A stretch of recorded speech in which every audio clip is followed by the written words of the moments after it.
everybody. This is Moses from Zother Gardens, and this is episode 170 of Gardening Without Edits. I'm in my grandmother's, she's passed away long ago, but my grandmother's backyard. There is a Loquat, I almost forgot the name, I didn't know the name, Norashkar in Armenian, tree that we found growing, let me flip it around, growing in this, all this dense trees that you can see here growing. We found a Loquat, and we moved it out in the sun and let it grow, and just it does so well. Sometimes in the spring, you see all the flowers.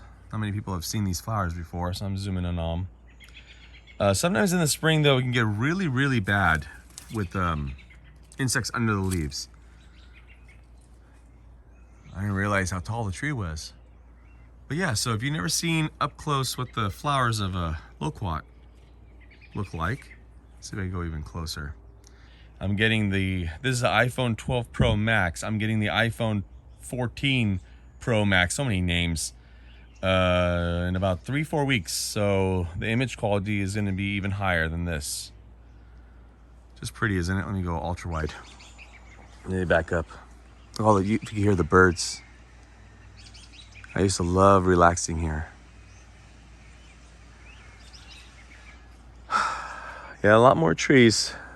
Figs, citrus, it keeps going. I don't know what that is, but it keeps going and going and going. More and more trees, bananas, huge grapes, a huge fig over there. And I have a few videos about this backyard, apricots, etc. All right, everybody. Happy gardening. Bye.